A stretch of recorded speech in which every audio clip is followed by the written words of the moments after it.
Alhamdulillahilladzi ja'ala Ramadhana syahrul mubarak wa ja'ala Ramadhana syahrus siyam wal qiyam.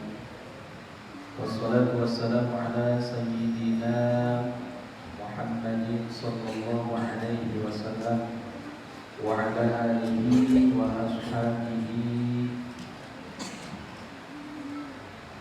wa tabi'ihi ala marri zaman. Amma ba'du, hadirin hadirat jamaah salat Isya dan juga salat tarawih yang mudah-mudahan semuanya diberikan rahmat dan ampunan Allah Subhanahu wa taala. Bulan Ramadan ini merupakan bulan yang mulia karena salah satu di dalamnya ada ibadah yang diperlukan yakni puasa.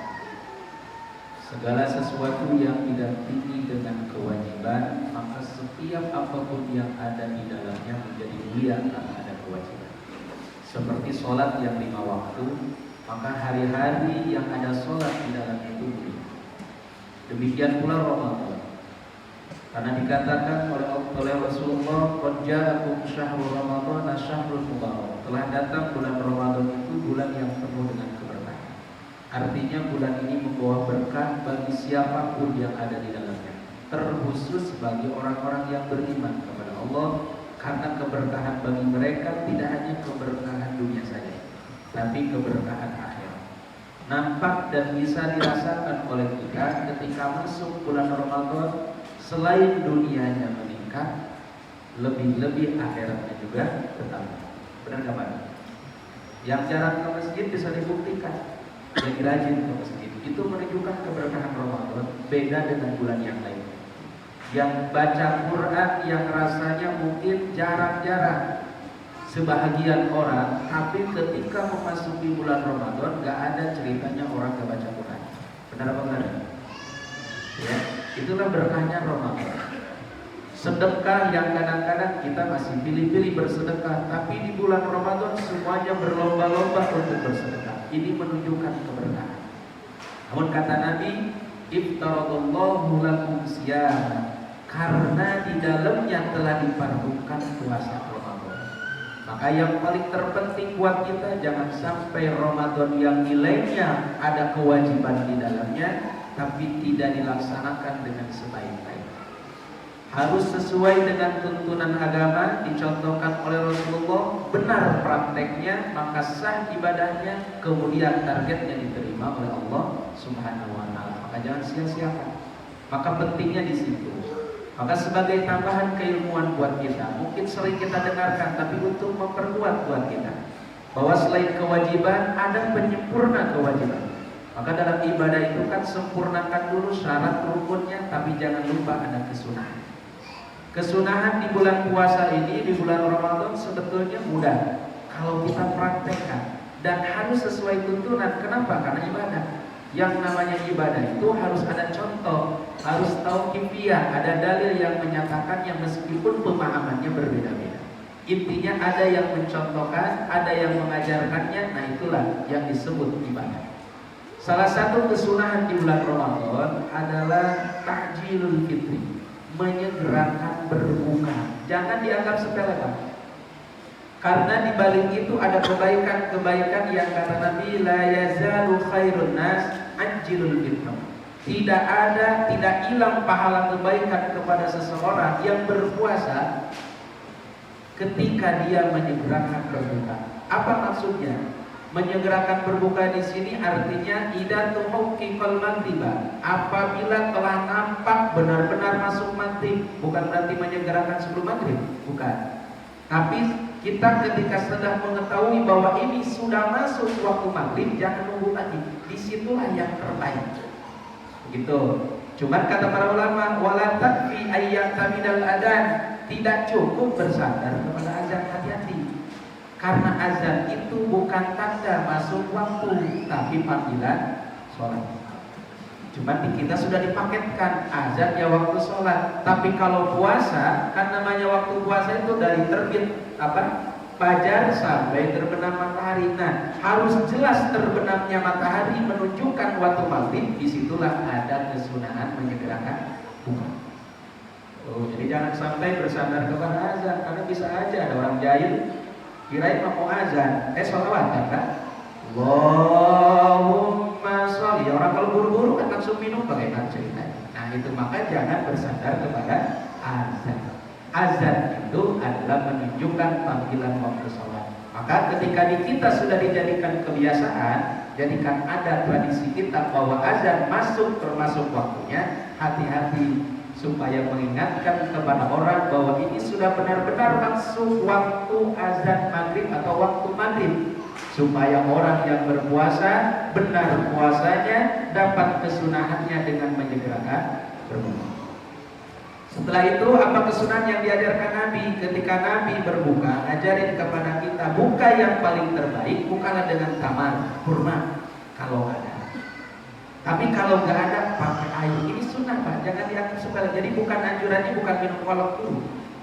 Jadi anjuran itu kurma kalau ada, kalau nggak ada air putih. Itu yang terbaik. Itu menurut medis juga bisa dibuktikan bahwa kenapa harus makan kurma atau minum air putih kalau nggak ada kurma, ternyata sehat.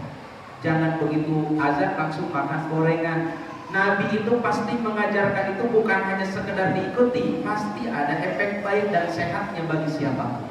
Nah maka kalau bisa usahakan dengan yang baik. Tapi kalau nggak ada, minimal pakai air. Kemudian Nabi mengajarkan wa yaqulu Allahumma laka sumtu wa bika amantu wa ala rizqika afdaltu bi rahmatika ya arhamar rahimin. Kalau yang kita baca. Tapi kalau Nabi ngajarinnya Allahumma laka sumtu wa bika amantu wa ala rizqika afdaltu. Begitu umpamanya, kita hafalnya mana terserah. Yang penting kita baca. Cuman yang kadang kurang tepatnya di kita baca doa ini sebelum buka. Walaupun doa nggak jadi masalah, betul kan? Doa itu kapanpun dibaca boleh, tapi doa itu ingat ada tempat dan waktunya. Boleh nggak baca doa mau tidur, tapi bukan mau tidur? Boleh nggak Pak? Bismillahirrahmanirrahim. Boleh nggak kalau kita mau tidur? Boleh-boleh aja. Tapi Nabi ngajarinnya kalau baca doa mau tidur ketika mau tidur. Begitu juga anjurannya yang diajarkan oleh para ulama itu ketika membaca doa ini meskipun sepele, kapanpun boleh. Tapi kalau yang paling tepat, buka dulu, baca bismillah minimal, atau doa mau makan baca makan kormanya. Ini yang jarang-jarang kita amalkan. Kalau kita biasanya apa dulu Pak? Doa dulu, Allahumma laka sumtu, baru minum. Yang bagus itu, yang itu makan dulu korma, bismillahirrahmanirrahim, makan korma baru baca doa Allahumma laka sumtu. Atau kalau dia bukanya pakai air saja, dia minum air, setelah minum baca dahabat doma'u wabtalatil uruku watabatal ajru insyaallah. Cuma dikit, udah saya digabung, habis korma langsung apa Pak? Minum, maka bacanya digabung Allahumma laka sumtu wa bika amantu wa ala rizqika afdaltu bi rahmatika ya arhamar rahimin dahabat doma'u wabtalatil uruku watabatal ajru insyaallah. Ini di dalam fikih diajarkan seperti itu. Nah, sekarang Bapak alasannya silakan berdoa, nggak dilarang apapun. Cuma yang paling bagus ikutin kata Pak. Gitu. Jadi contohnya begitu Pak. Jadi apa dulu? Makan dulu bismillahirrahmanirrahim, makan kurmanya baru baca doa. Itu yang paling bagus. Tapi biasa kita mau begini Ustaz, kebiasaan ini tidak dilarang. Tapi yang paling terbaik adalah setelah buka dianjurkan.